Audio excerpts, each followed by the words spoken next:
Okay, welcome, ladies and gentlemen, distinguished guests.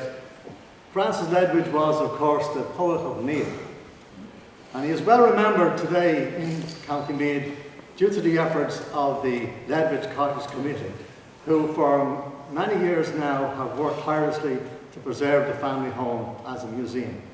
And we're delighted to have with us today OMeara, who is very much at the forefront of everything there, and her husband joining us.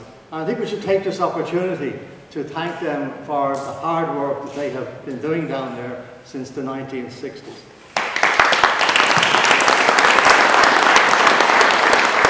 He nevertheless joined the British Army at the outbreak of the First World War.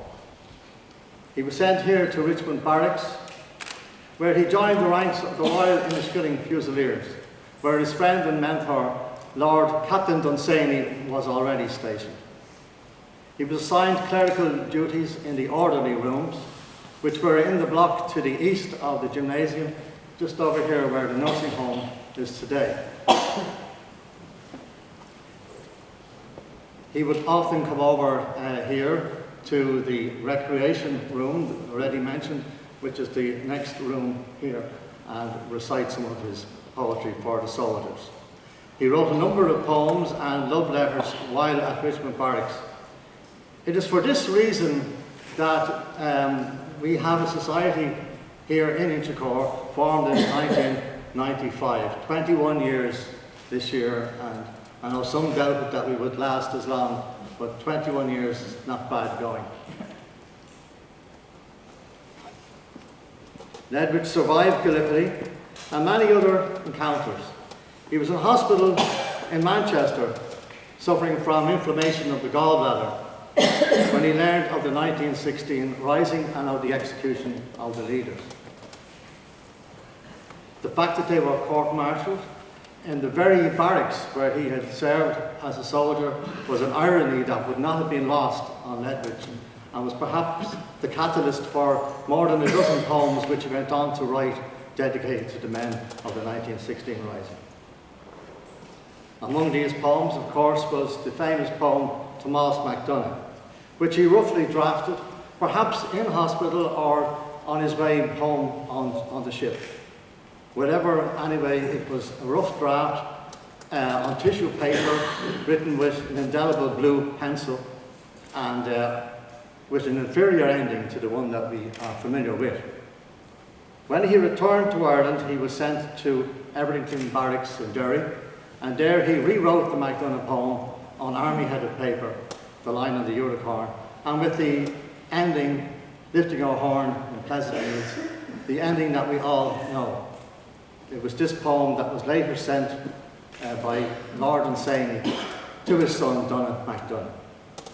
Ledwidge returned to the front and was killed a year later in Ypres in 1917. Before I introduce our guest, there's a number of people I would like to thank.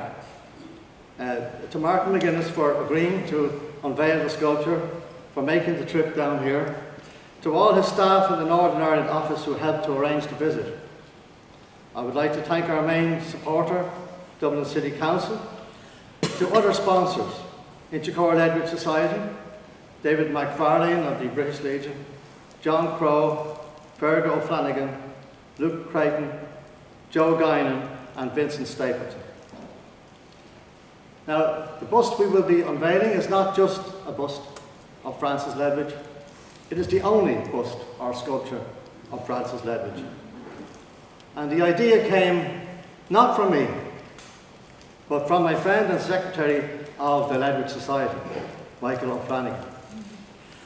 I, of course, seconded the motion, and from that idea to the materialisation of the bust was quite a journey. But I must say that Michael never lost sight of his agenda and moved heaven and earth to get us to where we are today. So from me, and anyone else who cares to join with me, I'd like to say thank you, Michael.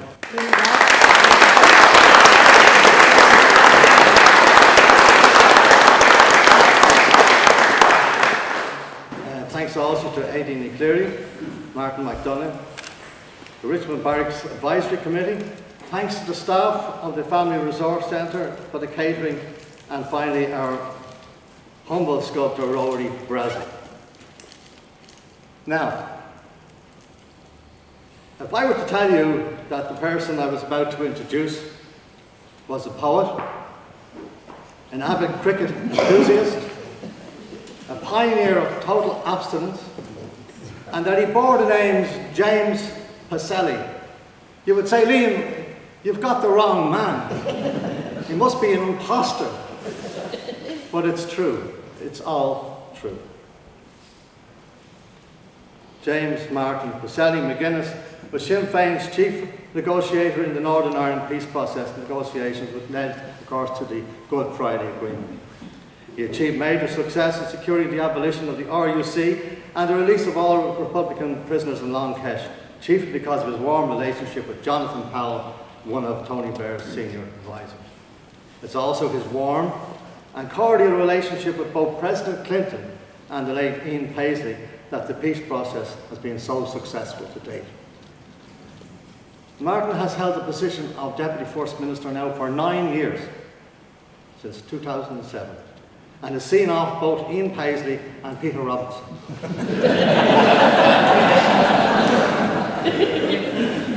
Although progress has been rocky at times, it is a steady hand and cool nerve that gives us confidence that Ireland will be unified and a prosperous country in the not too distant future. Now,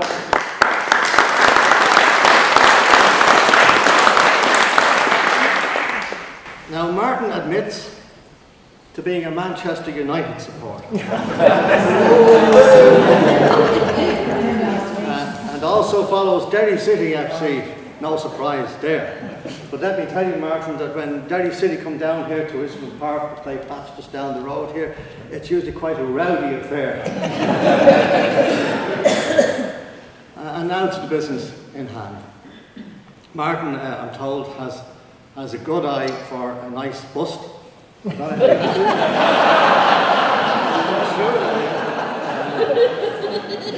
like him now to say a few words, and then we will proceed to the atrium where I would invite you to unveil our sculpture.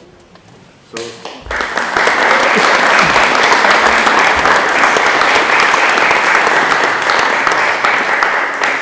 Before you begin, I'd just like to present you with a copy of the History of Richmond Barracks,